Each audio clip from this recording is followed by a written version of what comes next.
ஒரு நடிகை இறந்து 20 வருஷத்துக்கு மேல ஆகியும் இந்திய சினிமாவிலேயே அந்த நடிகைக்கு இப்ப வரைக்கும் மார்க்கெட் இருக்கு அப்படின்னா அது சில்க் ஸ்மிதாவுக்கு மட்டும்தான். சின்ன வயசுல வறுமைனால சாப்பாட்டுக்கு கூட வழி இல்லாம குடும்ப சூழ்நிலையால 4வதுலயே படிப்பை நிறுத்தின சில்க் ஸ்மிதா தான் ஒரு காலத்துல இந்திய சினிமா ரசிகர்களையே கட்டி ஆண்ட ஒரு சகாப்தம். 450 படங்கள் 5 மொழிகள் அப்படின்னு முன்னாள் பிரதமர் இந்திரா காந்தி அவர்களே யார் இந்த சில்க் ஸ்மிதா அப்படின்னு கேட்கிற அளவுக்கு உச்சத்துக்கு போன ஒரு கலைமகள் கடைசியில அரசு மருத்துவமனையில பிணவரையில அனாதையா கடந்த கதை எத்தனை பேருக்கு தெரியும்? சில்க் ஸ்மிதாவை ஒரு கவர்ச்சி நடிகையா கேள்விப்பட்டிருப்போம். ஆனா அதையெல்லாம் தாண்டி அவங்க வாழ்க்கையில எத்தனையோ ஏராளமான போராட்டங்கள் இருக்கு. யார் இந்த சில்க் ஸ்மிதா? 100 நாள் 100 வீடியோ சேலஞ்சில் இன்னைக்கு 14ஆம் நாள். Welcome to the series of இது எப்படி இருக்கு?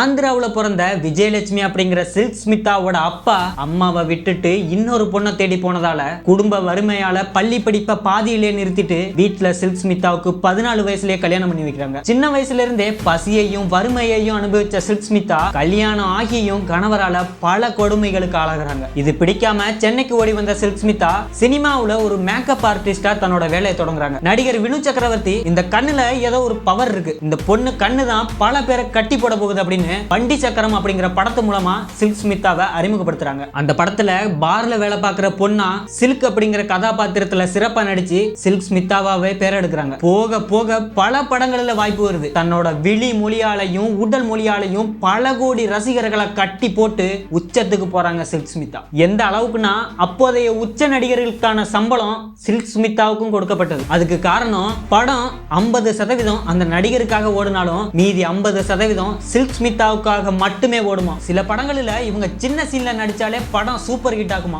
ஒரு நடிகையோட கால் சீட்டுக்காக இந்திய திரையுலகமே காத்து கிடந்தது அப்படின்னா அது சில்க் ஸ்மிதாவோட கால் சீட்டுக்கு தான். பெண்களால கூட ரசிக்கப்பட்ட ஒரு நடிகை சில்க் ஸ்மிதா. ஆனா எந்த அளவுக்கு உச்சத்துல இருந்தாங்களோ அதை விட கொடூரமா தன்னோட 35 வயசுல தற்கொலை பண்ணி இறந்து போறாங்க சில்க் ஸ்மிதா. அதுக்கு காரணம் திரையுலகமும் திரை ரசிகர்களும் சில்க் ஸ்மிதாவை ஒரு சதையா கவர்ச்சி வியாபார பொருளா பார்த்த நேரத்துல அவங்களோட குழந்தை மனசை யாருமே புரிஞ்சுக்கல அப்படின்னு சொல்லலாம்.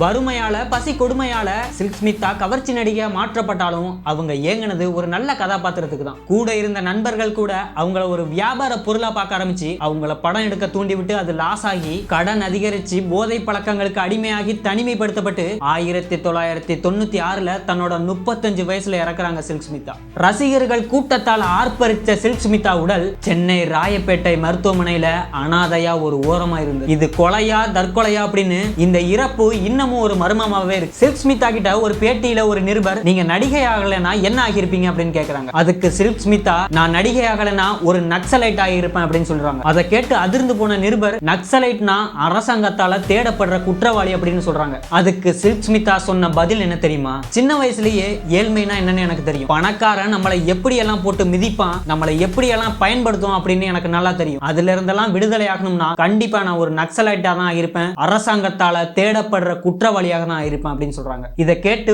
ஒட்டுமொத்த நிருபர்களும் கண் கலங்கி போறாங்க. அது மட்டும் இல்லாம சில்க் ஸ்மிதாவோட உள்ளூர்ல பண்ணையாளர்களுக்கு எதிராக மக்கள் போராடினப்போ கோடி கோடியா கொட்டி கொடுத்து அவங்களுக்கு நிதி உதவி செஞ்சது சில்க் ஸ்மிதா தான். சூழ்நிலை ஒருத்தவங்களை எப்படி வேணா மாத்தோம் அப்படின்னு கேள்விப்பட்டிருப்போம். ஆனா வறுமையில இருந்து உச்சத்துக்கு போய் திரும்பவும் அதே நிலைமைக்கு வந்தது சில்க் ஸ்மிதாவோட வாழ்க்கை. என்னதான் உலகமே சில்க் ஸ்மிதாவை ஒரு சதையா பார்த்தாலும் மனதளவுல நல்ல மனிதர் சில்க் ஸ்மிதா. இன்னும் எத்தனை ஆண்டுகள் ஆனாலும் காலத்தால் அழியாத காவியம் விஜயலட்சுமி என்னும் சில்க் ஸ்மிதா. சில்க் ஸ்மிதா பத்தி உங்க கருத்தை மறக்காம கமெண்ட் பண்ணிட்டு போங்க. இது மாதிரி தினமும் இன்ட்ரெஸ்டிங்கான வீடியோஸுக்கு 5 மீடியாவை ஃபாலோ பண்ணுங்க.